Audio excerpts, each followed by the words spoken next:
जय गुरु जी। वीडियो को लाइक कीजिए, चैनल को सब्सक्राइब कीजिए और बेल आइकन को प्रेस कर दीजिए ताकि आपको लेटेस्ट वीडियो के अपडेट्स मिलते रहें। आज का सत्संग जो हम आप सबके साथ शेयर करेंगे वो है अजय चौधरी अंकल जी का। चलिए आज का ये सत्संग हम अंकल जी की जुबानी ही हम सब सुनते हैं। बहुत ही अच्छा सत्संग शेयर करा है अंकल जी ने। जैसा अंकल जी ने सत्संग शेयर करा है वैसे ही आप सबके साथ इस सत्संग के माध्यम से आज मैं साझा करूँगा, इसलिए आप सब संगत सत्संग के अंत तक बने रहना और सत्संग को बहुत ध्यान से सुनना और सत्संग को बीच में ना छोड़ें, क्योंकि सत्संग सुनने वाले का भी कल्याण होता है और सत्संग करने वाले का भी। और हो सकता है जो आप आज सत्संग सुने उससे आपको भी अपने कई सवालों के जवाब आज मिल जाए। चलिए सत्संग शुरू करते हैं। जय गुरु जी। हम सब एक ही सफ़र के मुसाफिर हैं, हर सिर है रास्तों में जो हम अपनाते हैं अपने अंतिम लक्ष्य तक पहुँचने के लिए। ऐसा ही एक मुसाफिर होते हुए मैंने भी कई रास्ते आजमाए, कुछ का पालन किया, काफ़ी सारे रास्ते छोड़े और फिर भी उनमें से किसी पर भी मुझे पक्की तरह से यकीन नहीं हुआ। खुशी मेरी पास आती और चली जाती।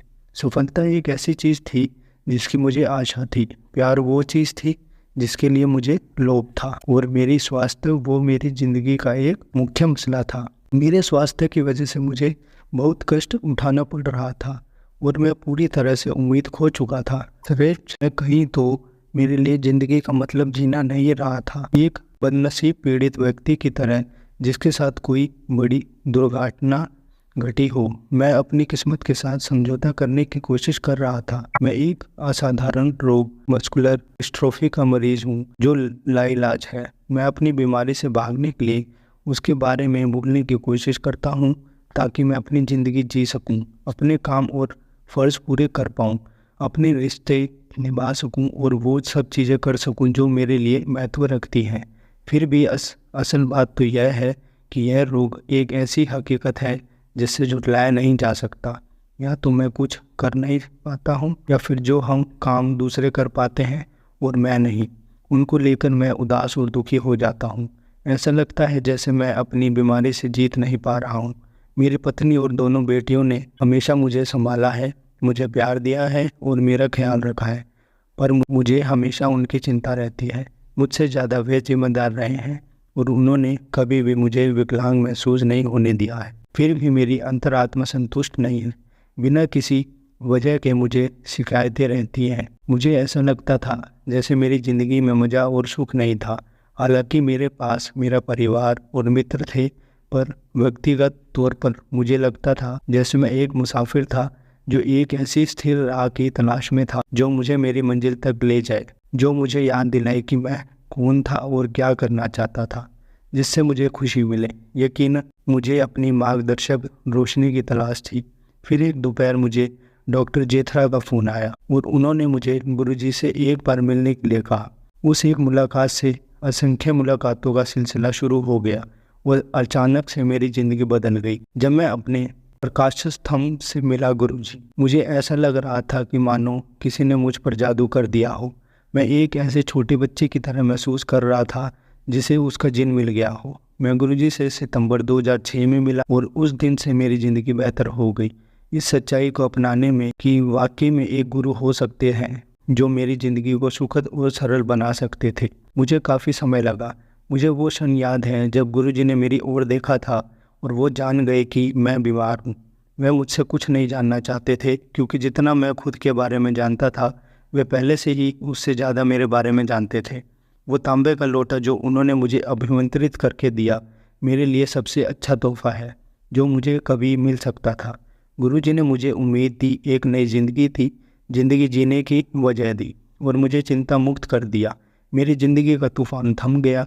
अब सब कुछ स्थिर है और ठीक चल रहा है। इन सब के पीछे बस एक शक्ति है, मेरे गुरुजी, जो मेरे साथ सदा रहेंगे, और उनकी खुशबू जो मुझे याद दिलाती रहती है कि चाहे कुछ भी हो जाए वो हमेशा मेरे लिए हैं।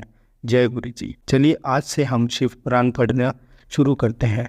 आज हम अध्याय 1 पर आप सबके साथ पढ़कर सुनाने वाले हैं। श्री शोनकंजी ने पूछा, महागानी शुद्ध जी, आप संपूर्ण सिद्धांतों के ज्ञाता हैं प्रभु, मुझसे पुराणों की कथाओं के सारथ्य का विशेष रूप से वर्णन कीजिए।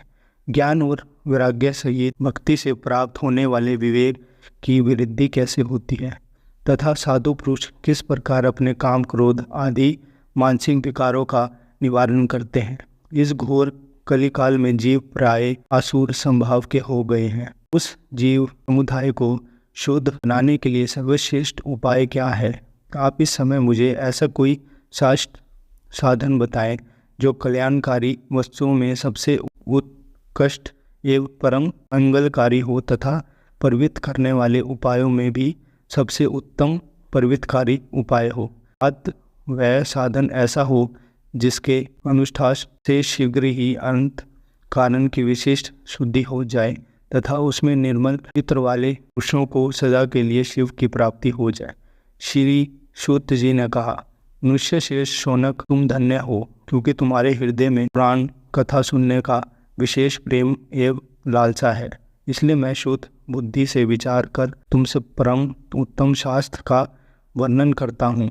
वत्स, यह संपूर्ण शास्त्रों के सिद्धांत से संपन्न शक्ति आदि को बढ़ाने वाला तथा शिव को संतुष्ट करने वाला है। कानों के लिए रसायन अमृत स्वरूप तथा दिव्य है, तुम उसे शन करो। पुण्य वह परम उत्तम शास्त्र है।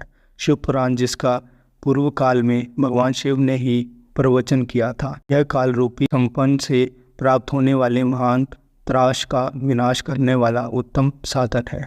गुरुदेव व्यास ने अनंत कुमार मुनि का उपदेश पाकर बड़े आधार से इस पुराण का श्रेष्ठ में ही इस पुराण का प्रतिपादन किया है। इस पुराण के प्रण का उद्देश्य है कलयुग में उत्पन्न होने वाले मनुष्य के परम हित का साधन। यह शिव पुराण बहुत ही उत्तम शास्त्र है। इसे भूतल पर शिव का वार्डन स्वरूप समझना चाहिए और सब प्रकार से इसका सेवन करना चाहिए। इसका पठन और अनुपन सर्व साधन रूप है। इससे शिव भक्ति पाकर सर्वोत्तम दृष्टियों में पहुंचा हुआ मनुष्य शीघ्र ही शिव पद को प्राप्त कर लेता है। इसलिए संपूर्ण यत्न करके मनुष्य ने इस शिव पुराण को पढ़ने की इच्छा की है अथवा इसके अध्ययन को अभ्यस्त साधन माना है। इसी तरह इसका प्रेम पूर्वक तर्पण भी संपूर्ण मनोवांछित फलों को देने वाला है। भगवान शिव के इस पुराण को सुनने से मनुष्य सब पापों से मुक्त हो जाता है तथा इस जीवन में बड़े बड़े उत्कृष्ट भोगों का उपभोग करके अंत में शिवलोक को प्राप्त होता है। यह शिव पुराण नामक ग्रंथ 24,000 श्लोकों से युक्त है।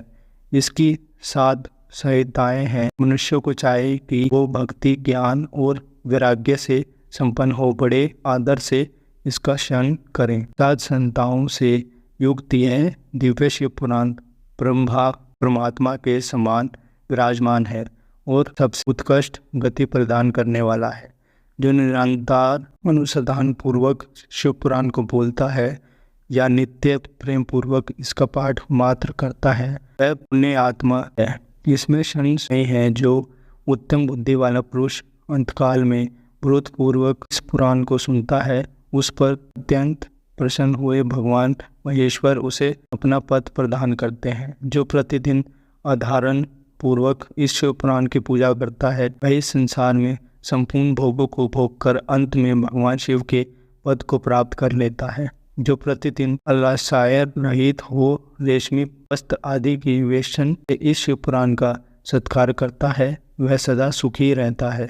यह शिव पुराण निर्मल तथा भगवान का भूषण है। जो लोक और परलोक में भी सुख चाहता हो, से आदर के साथ रतन पूर्वक इसका सेवन करना चाहिए। निर्मल एवं उत्तम शिव पुराण धर्म, अर्थ, काम और मोक्ष रूपी 4 पुष्ठाओं को देने वाला है। अंत सदा इसका प्रेम पूर्वक रन एवं इसका विशेष पाठ करना चाहिए। पहला अध्याय यहीं समाप्त होता है। दूसरा अध्याय हम कल के सत्संग में आप सबको सुनाएंगे। जय गुरु जी। संगत जी, अगर आपको आज का सत्संग अच्छा लगा हो तो आप इस सत्संग को और संगत के साथ जरूर साझा करें, जिससे वो भी महाराज का दिव्य आशीर्वाद प्राप्त कर पाए। जय गुरु जी। शुक्राना गुरु जी।